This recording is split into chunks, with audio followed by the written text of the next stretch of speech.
Welcome to Tales from the Fandom, a podcast that brings a special guest out of the multiverse and straight to you. And now your host, David Ginsburg. Hello, everybody, and welcome to the latest episode of Tales from the Fandom. Today, I am joined by a guest that I have been following on Twitter for quite a while, and after a number of missed connections, not on Craigslist, we are here to join with Aaron Radney. Aaron is a artist, along with a creator of a number of different things, and I'm excited to have him on to discuss this and more. Welcome to the podcast, Aaron.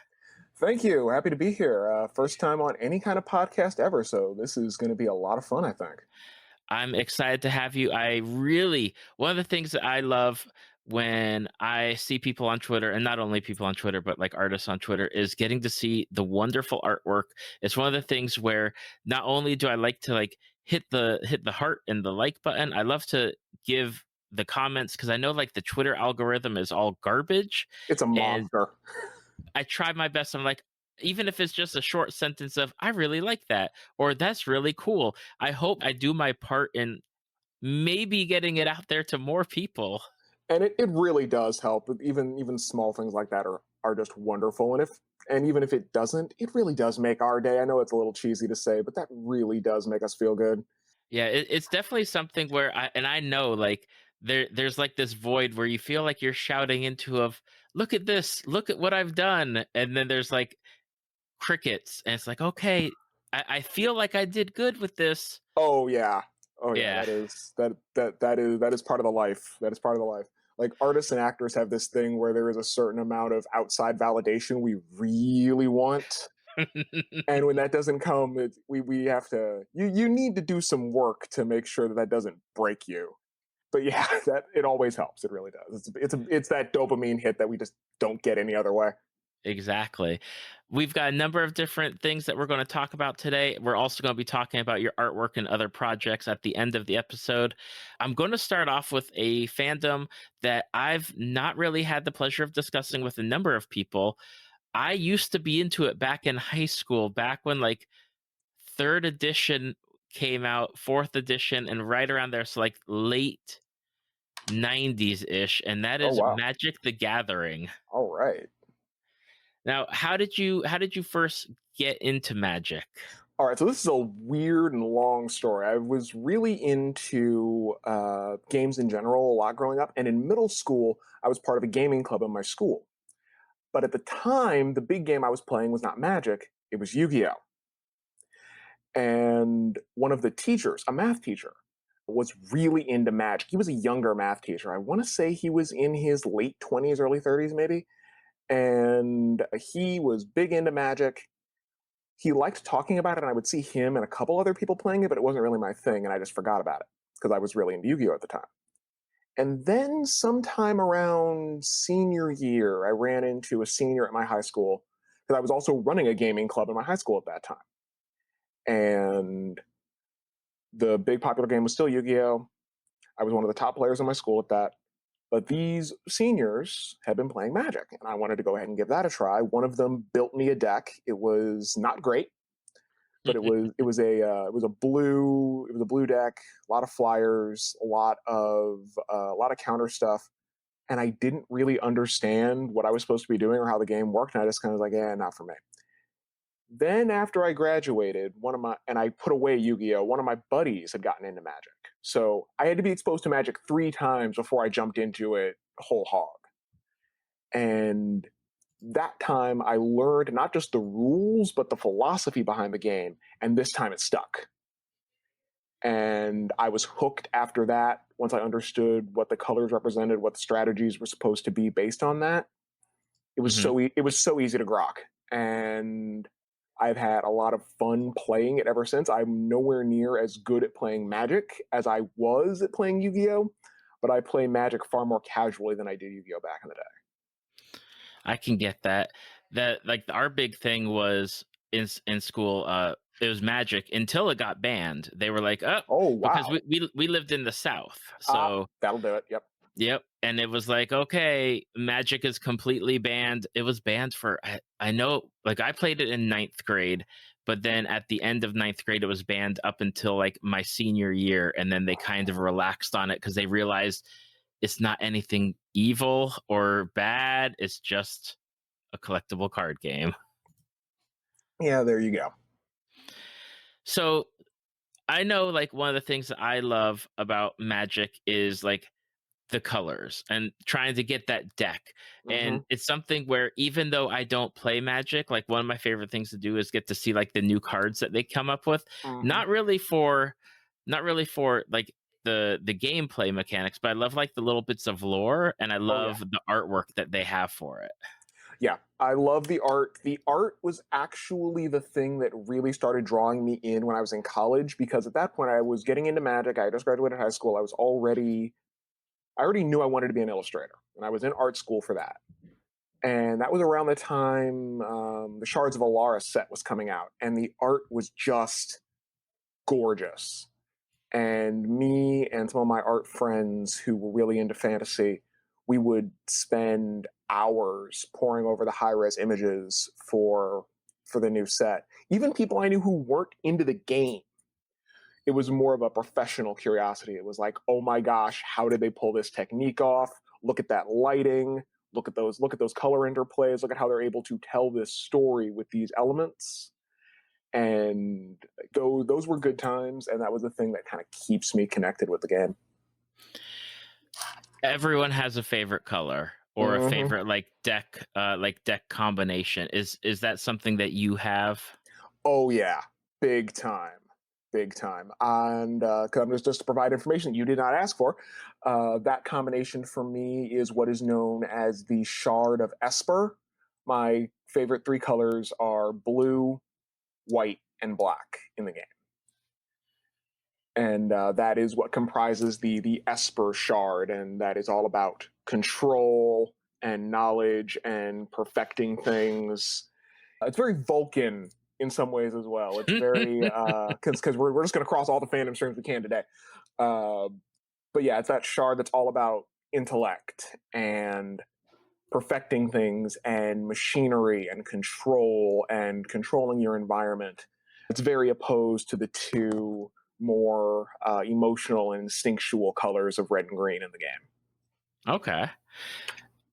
Do you have, and I know that this is getting deep into it, I know that like the dwarves are red, or the orcs are red, and there's the elves that are green. Do you have like a specific type of and like I'm not familiar with that edition that you are mentioning, but is there like a specific like kind of card where it's like, oh yeah, like I love to play like I used to love elves like back in the day, and it's like, I want all the elves. I am a big fan of merfolk.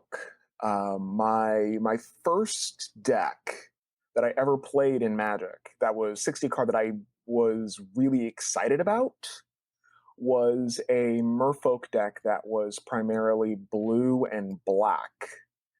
They're all, merfolk in Magic are all about evasion and pumping each other's power up through what are called lords, just kind of like the way elves are. Merfolk are definitely my favorite. If I was told you could only play one tribe of creature, it would probably be merfolk. Awesome. That is, it's something where, and I blame, coming in and out of it, is that I learned the game early, and then I got out. And then in college, someone was like, hey, I need someone to play Magic with. How about you get back into it? Picked up the game, and there'd been like all these changes when I picked it up. It's like, okay, I'm not sure of it. And, I just get trounced. Like I was just his trouncing sounding board of, I'll try to do what I can, but I know you're going to beat me, but I guess I'm good preparation for like your tournament style gameplay. And then I got out. Yeah. And now it's like, I've seen things about like commander style play, or just so like, it's so different from the original game when I started to what is like happening now. Oh yeah. I completely understand that. And I see this a lot. One of the things I do is I work in a library as my day job. And one of the things we do is we run a Magic club there once a month. And that will be one of the things I see sometimes. Is I see people who've been out for a while, they come back, they're like, hey, oh, I heard about this. I'd like to come back and do this. And so much is different. One of the things that has kind of become my job within that club is helping to teach new players and reacclimate old players. So with new players, it's a lot of giving them the basics and helping them understand kind of what certain baseline things mean and giving them the basic rules and magic vocabulary. And then with the returning players, it's getting the rust off their basics and then introducing them in a what's the word I'm looking for here? In a way that makes sense to them, in a way that is comforting, getting them used to the new stuff. Mm-hmm. So easing them back in rather than just throwing them into the deep end with, here's all the new stuff, figure it out. Helping them figure out, okay, what is it that I enjoyed about Magic so much? And then kind of easing them back in using that to help them understand the new stuff. That's really awesome. Now, with you doing this once a month Magic club at the library, is it still an all ages kind of game, like from younger to like the older generation, or do you find is it more focused to a specific age range? The game itself is still very much all ages. I think you've got the game cards recommend 13 and up. I see people younger than that grasp the game fairly quickly. But the thing I do see is I see a lot of people in their 20s and 30s playing. And one of the things I worry about on the regular is that the game, much like the comic industry, will not survive if that is all that's playing and all the game is aiming for. You really need to make sure that you're getting a new group of players coming in. We see some of that with some of like the younger pros, at least on the tournament side, but there aren't enough, in my opinion. I really think that Magic players, not necessarily the company, but Magic players, we could do a better job of being ambassadors to this game for younger folks the same way we got into it. Because I feel like a lot of us now in our 20s and 30s don't remember well enough what it was like jumping in to this particular bit of weirdness, this particular fandom, the joke I always make when somebody picks up Magic for the first time. And it's a joke that older players get, newer ones need to be inducted into a bit is, all right, your spark is ignited. Welcome to the game. And the spark igniting is supposed to be the thing in Magic where planeswalkers, the folks who can travel to the different planes where the game takes place, you're due to some event, your spark ignites. It's kind of like your power is activating an X-Men or anything or something like that. Right. What is one thing that you would do to kind of help foster, or what something that you would suggest or put out there to kind of help bring in that younger generation? Because like my kids are 11 and 10, and they're super into Pokemon, which is, of course, you've got the TV show and you've got like the cards, and they want to collect the cards and learn the game and all that. But like Magic is something where like you just kind of seem to fall into it. Like I got into it because I used to go to the comic stores and read the role-playing books, and then I heard about it coming out and I was like, oh, this is kind of cool. And we had a number of people just get together and get cards and play. What would your like advice or guidance be to get this like newer blood into the game? I think that finding a one-size-fits-all scenario there might be tough. Different people, again, gravitate to the game for different reasons. I think one of the big things that I've seen is being able to answer questions and do it simply. It's one of those where you don't need to inundate somebody with the 20 plus years of the game's history right away. But if somebody asks, hey, what's that? When they see a picture of something from the game or a poster, or they see some people playing, the trick is not to... I know people my age, we get really defensive because of how much bullying we suffered when we were dealing with these games and these Mhm. fandoms. And so when anybody gets too close or starts asking questions, that part of our brain goes, oh no, are they going to start making fun of me? Kicks up because we have that in the back of our heads. You gotta squash that. You gotta squash that. We won. The most popular things going on right now in the movies are superhero stuff. Magic is getting its own thing on Netflix eventually. We won. Nerds won. We have to start acting like that and kind of being the benevolent winners we thought we would be rather than the jerks that we've been acting like sometimes.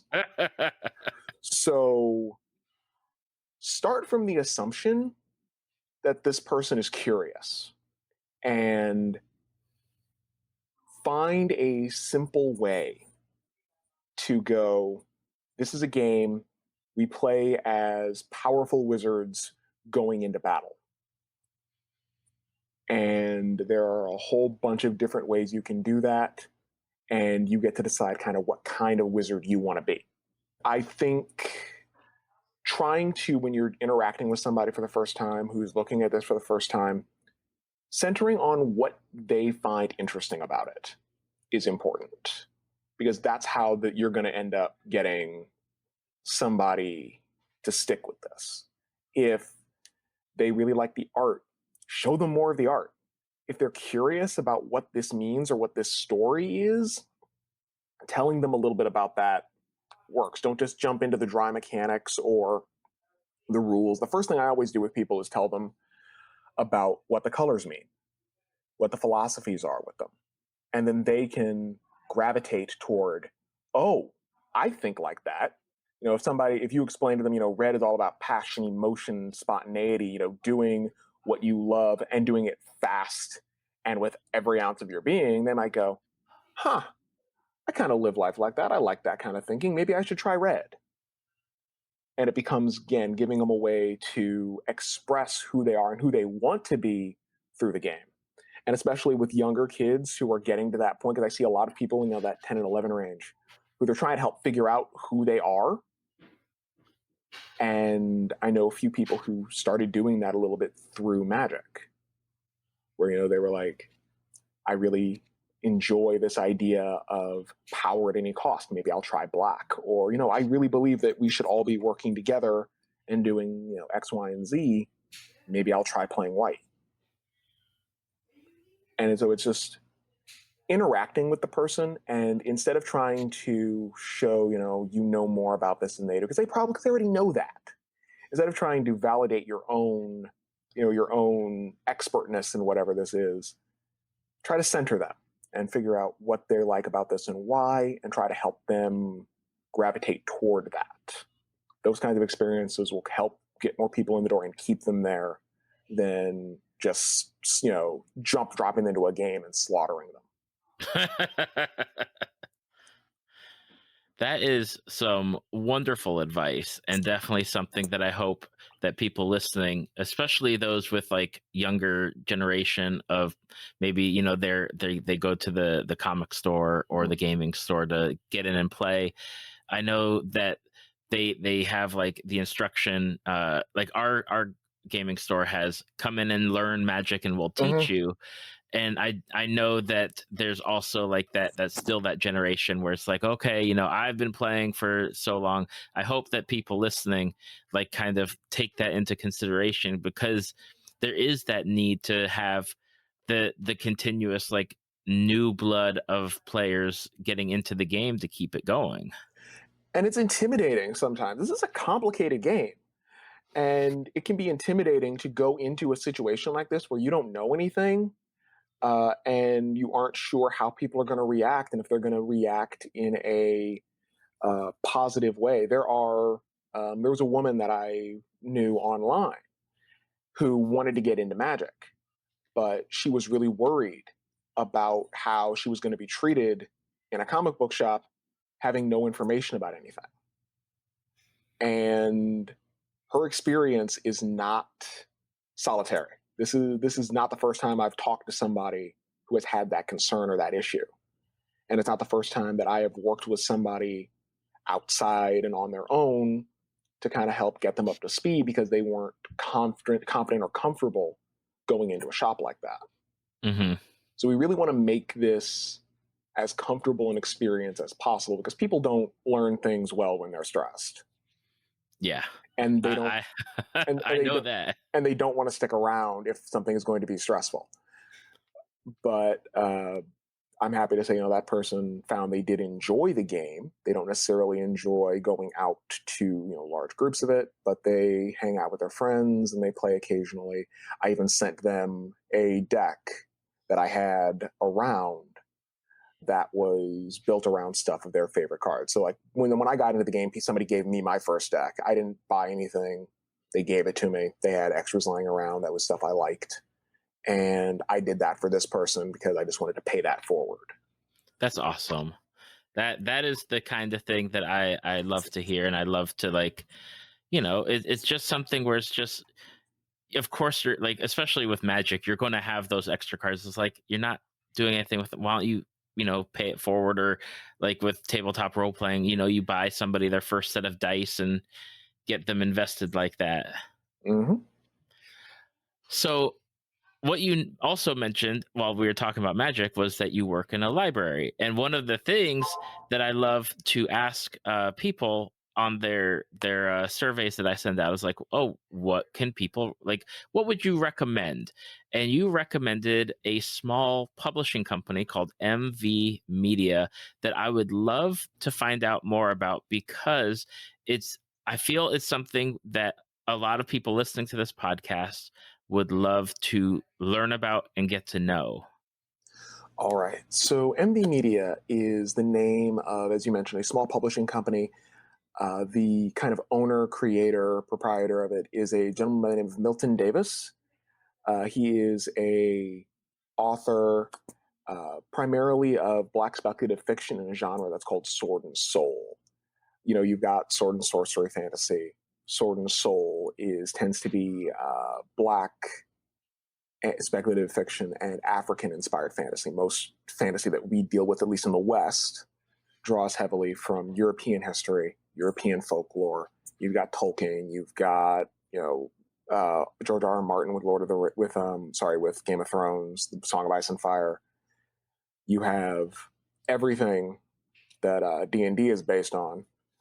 So you have all of that. Sword and Soul tends to draw instead on African history, African mythology. And that can be things from across the continent. So you might have something from Ghana, you might have something from South Africa, you might have something from Somalia or Ethiopia, anything like that. So you've got all these massively varied countries and cultures on the continent, and Sword and Soul decides to kind of pull from those rather than the kind of standard European situation. And that is the primary output for the books that MV Media looks at and works with for the kind of stories that they do.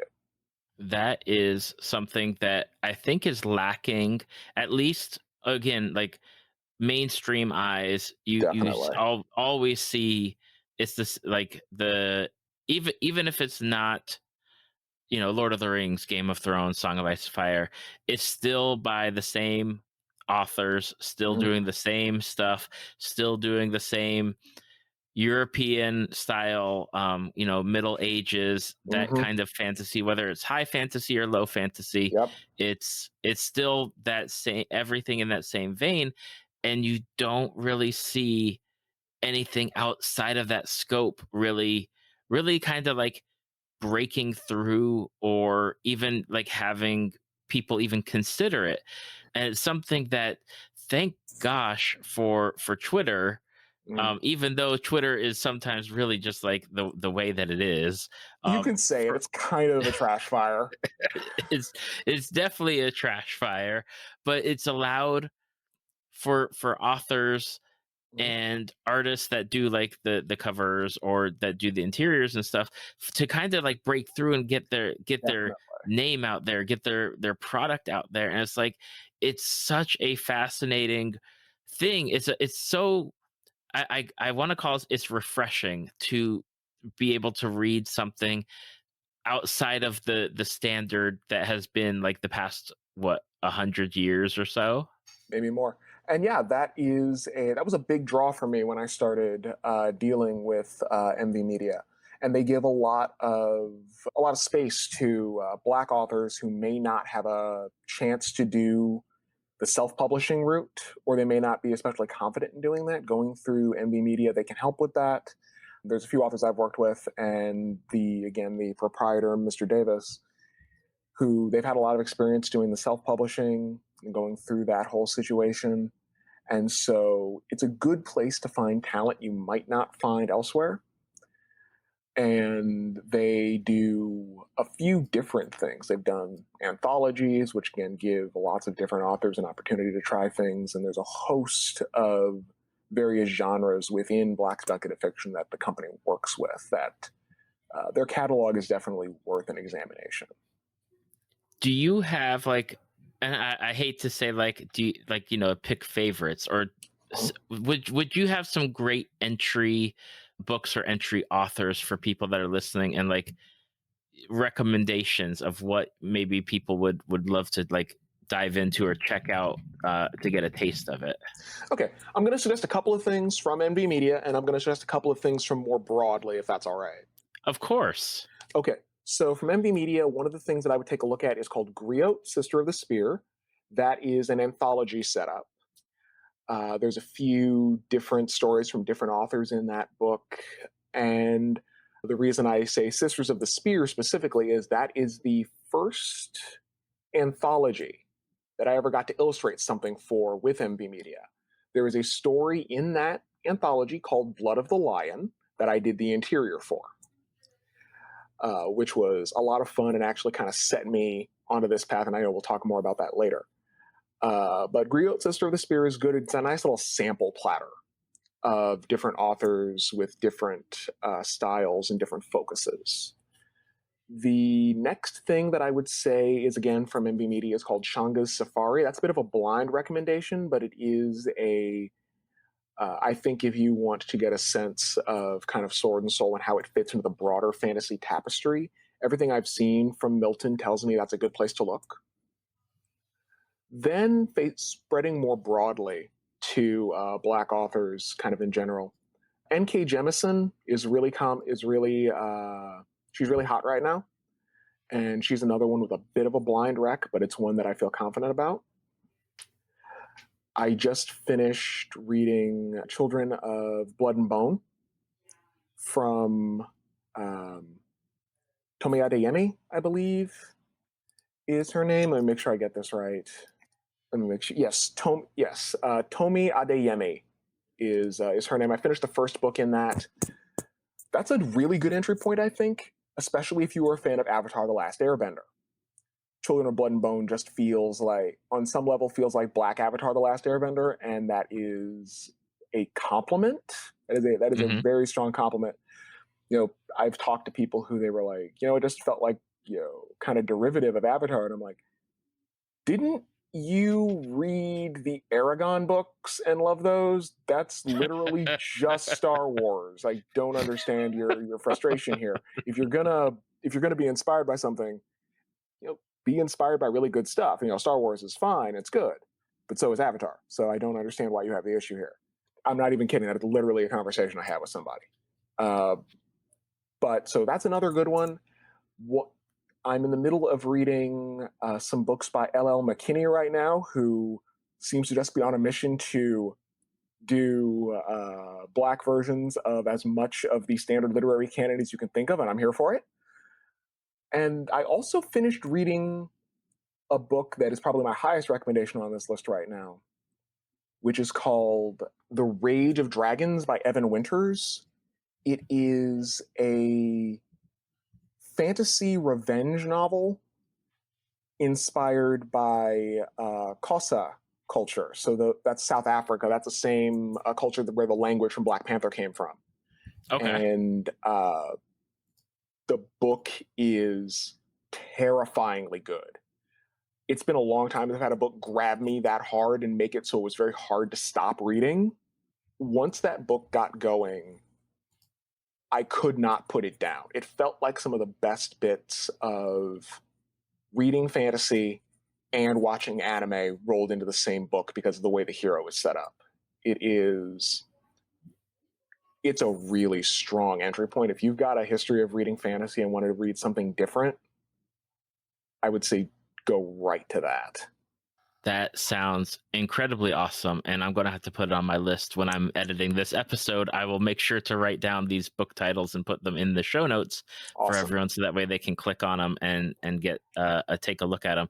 I know that I had a previous guest recommend Children of Blood and Bone to me as well, because of how well the story was, and they had mentioned the kind of connection to Avatar, and they said if this really gets going, one of the fandom questions I always ask is, like, whenever I talk about Avatar, it's like, oh, what like kind of bender would you be?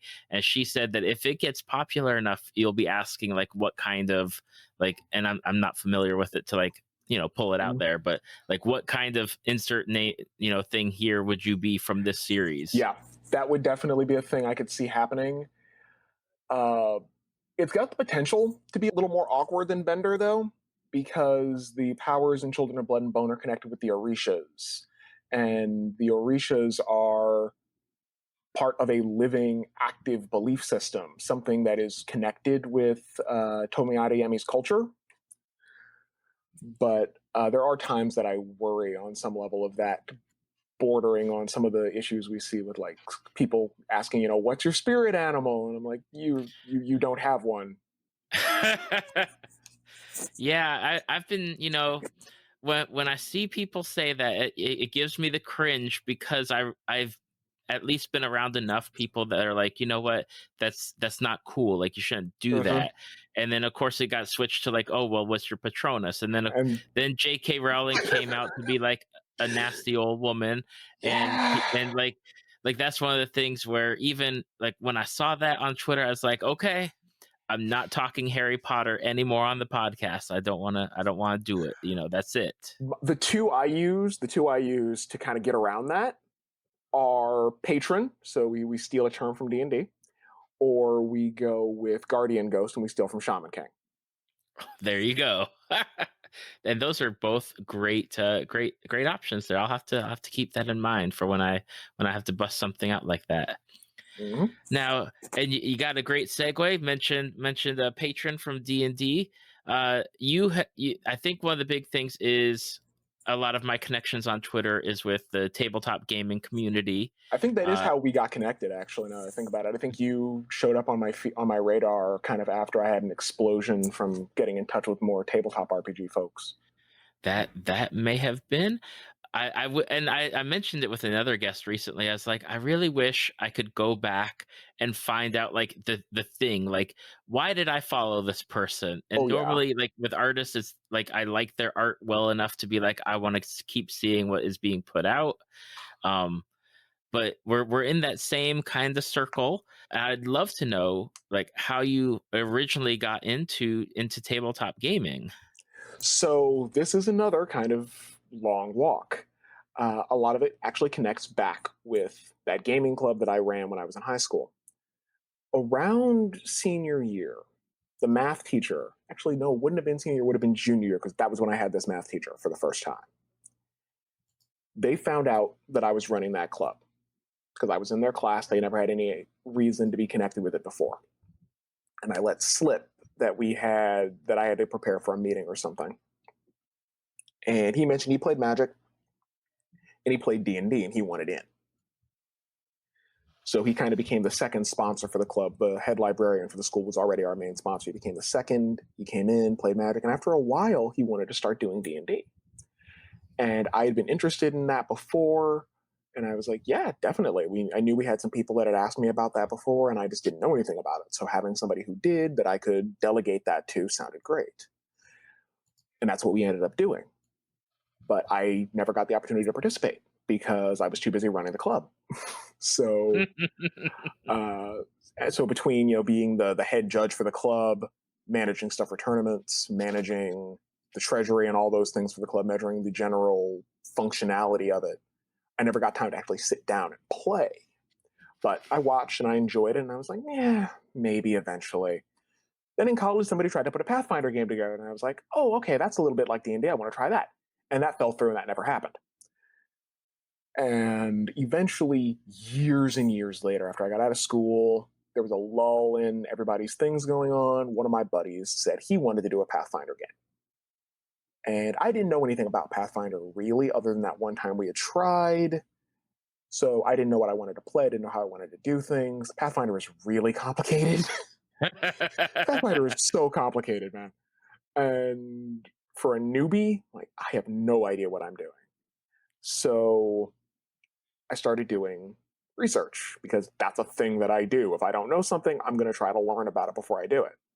So I started looking at Pathfinder stuff. I started reading, trying to understand the rules. Stuff wasn't really going. Around the same time, I went looking on for like tutorials online, and I don't remember exactly how it happened, but I stumbled onto Geek and Sundry, and I stumbled into Critical Role. Okay. And it's like, this is kind of interesting. And then I recognized I didn't recognize any of the voice actors. That's my voice actor recognition is my girlfriend's thing, not mine. But I started doing some research after I heard that, one of the people was Roy Mustang, and I was like, oh, that's kind of neat. And I started going through the list, and I was like, ooh, oh wow, that's a lot of people who I know things they've been in. And I just started kind of falling into the story situation from there, because I love a good story. That was the big thing. And that was the thing that kind of drew me in more deeply, is I like stories. I adore stories. I spent most of my teenage years with my head in a book. I work in a library. I make art that is all about stories. This felt like just a natural extension of that. And that's why I started getting interested in it. Around that same time, I started getting more interested in doing D&D related things. I opened for D&D related art commissions, and things just kind of snowballed. Having that game that I played with my buddy for a while was a lot of fun. I found, however, that our storytelling styles clashed. He's a much more comedic and improvisational DM than I am, and I wanted to tell, deep, serious stories, and I felt like we were playing his Konosuba fan fiction, which was still fun, don't get me wrong, but it wasn't necessarily the kind of stories that I really enjoyed. And after that, I was done. I started getting prepped to DM for the first time, and now I have a small group that I DM for, when we're not in an apocalypse. Exactly. Now, have you tried, just out of curiosity, because I know what Pathfinder came from, because I was back in D&D, like second Right. edition and third edition and all that, and you've done D&D. Have you tried any other game systems or game genres, or have you just primarily stuck to D&D? Like I said, we did Pathfinder. I've done a little bit. I've been doing D&D.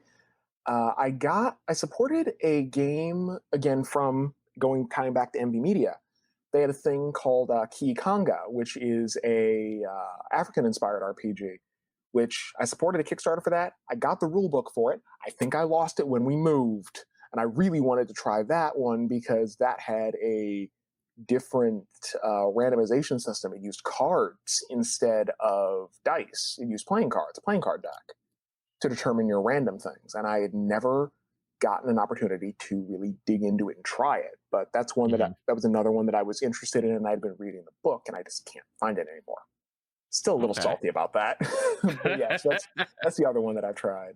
I've read things for a couple other genres, but haven't really gotten a chance to play anything else. My time is kind of limited. That is the same here. In fact, I had to back off on Kickstarters because I'd find things that I loved. I'd get the PDFs for them, and then they just sit on my computer, not even unzipped. And it's just like, okay, well, I have a bajillion things. It's just I don't have the time to play them. There we go. And that is always the problem. When you play, do you have like a certain character concept or class that you really lean into, or do you more try to rotate what you're putting out there? My favorite class in D&D are sorcerers. I love the inherent storytelling implications of them, and a lot of the stuff that I would like to explore, sorcerers explore very well. They're not the only class. I have a bunch of characters. I think I have a document in my Google Docs somewhere of almost 30 characters that I would like to try playing at some point, that I have worked up like concepts for, if not, but I haven't statted out or prepped or anything like that. I just have concept ideas that I'd like to try. Again, more than I'll ever get a chance to play, so a lot of them are turning up as NPCs and things. But yeah, Sorcerer's probably my favorite. Got that whole kind of X-Men vibe going on. But I do have a host of other characters that I am interested in trying at some point. Is there one class specifically like that you're like, dang, next time I get the chance to play like a one shot or a new game, like I've got to play like this class, and just to do it? Rogue. Definitely Rogue. Solid choice there. One of the things about with tabletop gaming and like the advent of Critical Role and everything is like the amount of like streams on Twitch and actual play podcasts that are out there. And one of the ones that you mentioned is Rivals of Waterdeep. Oh yeah. And are like I know like some of the people that are in it just by like Twitter association. Have you been able to get into it? Have you watched it? I've watched a few episodes, and I've really enjoyed what I've watched.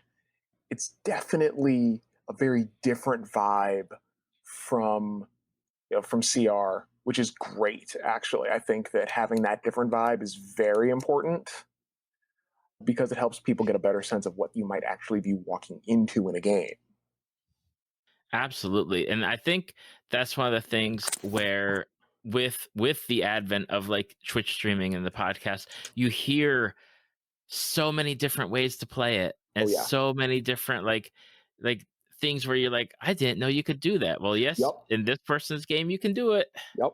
And that is a thing that I love. In my own game, I've told my players a couple of times, another DM might not let you do this, but I want to see where this goes.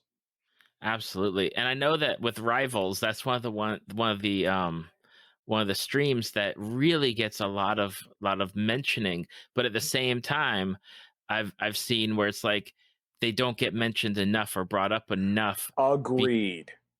Yeah, because I think it's I'm trying to think of it right now. Let me pull it up, because I'm want to make sure I get it correct, because it is on like the D&D stream. Yeah, it's hosted by the D&D stream, and yet it doesn't get enough love. And I've heard that it's one of those shows where you should be mentioning it like in the same breath as Critical Role, or as like these bigger name shows with like the big name people that are in them. I agree. Like, and just like any fan, I think when I watch these, I go, okay, if I got invited on, what kind of character would I play here? And I think that one of the big things that told me, oh, okay, this is really good as its own thing, is that the characters that I would like to bring to like Rivals are super different from what I think I would bring if I got invited on, say, CR or something. And I love the way Rivals handles some of the things and the way it does its style, the rotating DMs, the way the characters interact, the different vibe. That one feels a lot closer to what I've seen in actual D&D games, as opposed to CR, which feels like theater, which again makes sense. It's entirely actors. But this feels like I am actually like straight up getting to sit in on somebody's D&D game with all of the idiosyncrasies that come with that. Because you will get things where you've got one person who they're in like serious actor mode, and then you will have somebody who's not as comfortable doing that, and instead they'll go, okay, my character does this, as opposed to the person who might act out the entire thing their character does, or they refer to themselves as the character, as opposed to my character does X, or so my character does X, and then in the same group you have somebody going, I do X. And so I really appreciate the variance there. And I think if people let Rivals be its own thing, as opposed to trying to want it to be another CR. I think that they will find a great deal more enjoyment than they think, because it's not fair to anybody to try to turn them into something they're not.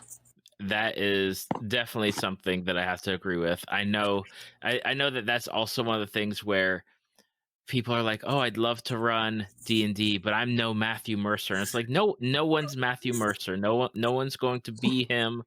Just Sid, you're not. do your best and just do what you do. The thing that I would tell somebody in that situation, and your players aren't professional voice actors, that's fine. Said I got stupid lucky. The group I play with, they are all big nerds. A couple of them were theater kids in school. Some of them just have years and years of experience RPing online. The group I hang out with, I've listened to professional DMs talk. I've read stuff from people who've been DMing for years. I know people who've been DMing a lot longer than me who would kill for my group, because they RP, they're invested in the world, they aren't murder hobos. I got incredibly lucky. I got incredibly lucky with my group, and I'm super thankful for that, especially because, many of them, it's their first time playing D&D 2, but they just threw themselves in. And our That's game, awesome. and our game is our game. I'm not trying to make it like Rivals. I'm not trying to make it like anything else, but all those influences show up in my storytelling style anyway.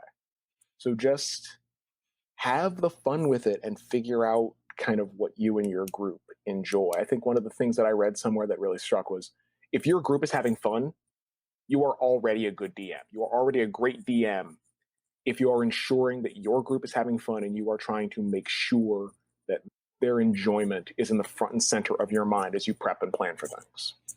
Absolutely. So on top of all we've talked about magic and some great book recommendations and tabletop gaming, you, as I mentioned at the beginning, are an artist, and you do much more than just your artwork. Yep. But I'd love to find out, like, have you always been into art? Like, even when you were a young kid, did you get into it later? Like, where did you kind of get your start with art? Well, I was 2 and picked up a crayon. Yeah, that was the thing. I've been drawing since I could hold a crayon, since I had enough dexterity to pull that off. And I tried my hand at drawing things for years. I thought I was going to be a comic artist when I was in elementary school. I thought I was going to be a comic book artist. That did not happen, because I took a comics class in college and realized just how ludicrous the workload and the deadlines for comics are. It is absolute absurdity.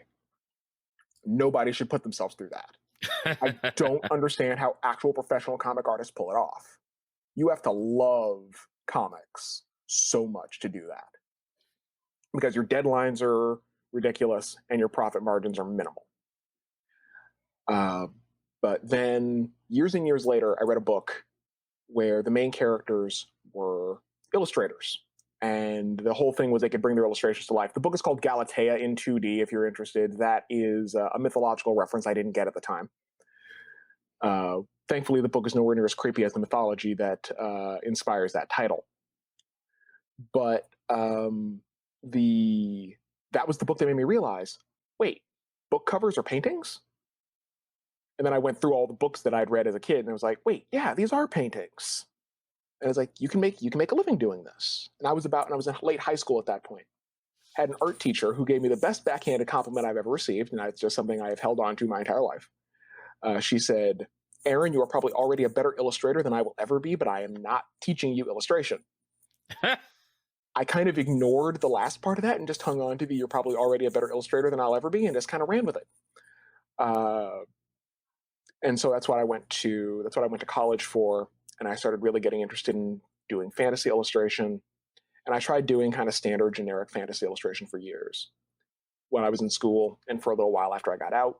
And it just didn't work. My skills weren't improving enough. There weren't really any takers on the work I was doing.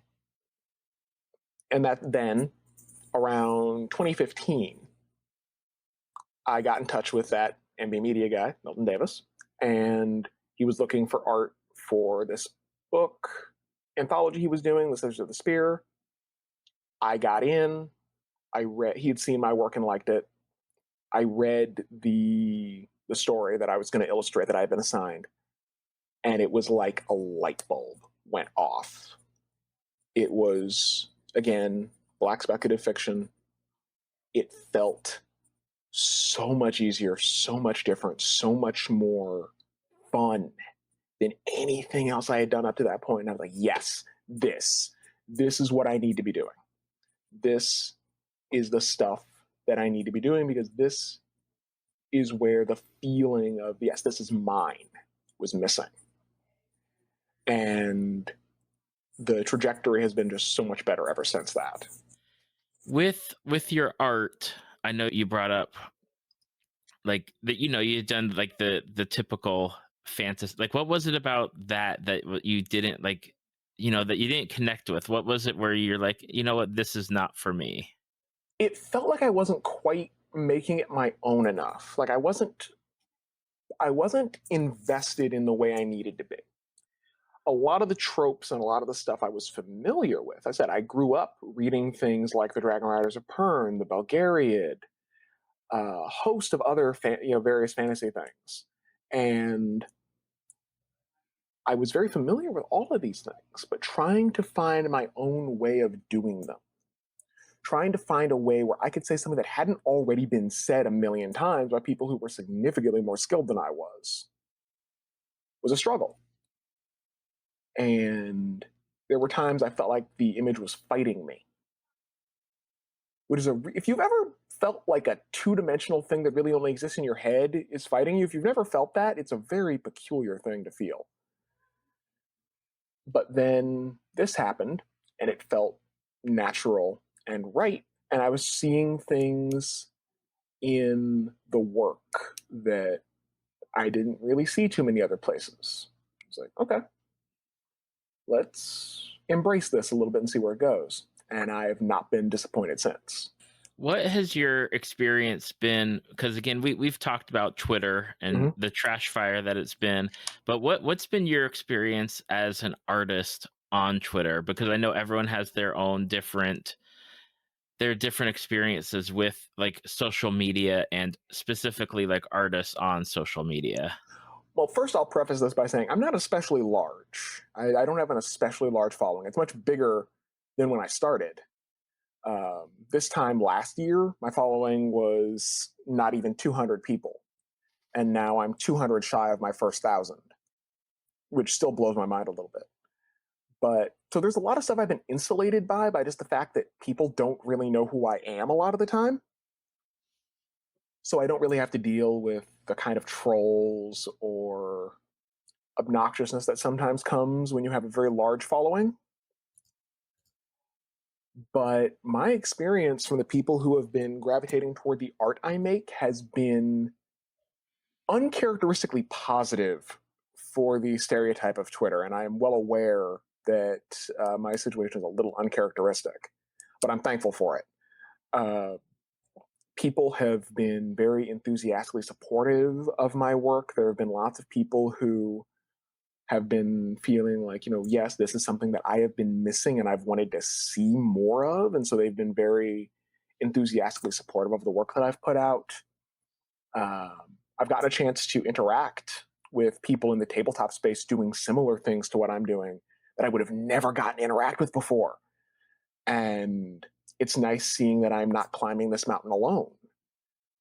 So outside of some of the normal trash fire stuff, I've had a lot of positives as things have grown. I've had mostly other Black folks and people of color in general dropping into my stuff and being very happy with what they're seeing, even on the occasions when I am not just depicting other Black folks or African American stuff, but the times that I've been contacted or contracted to do things outside of my own culture.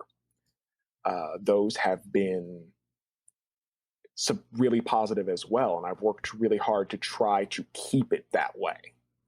Mm-hmm. And I've been very lucky in that regard, I think.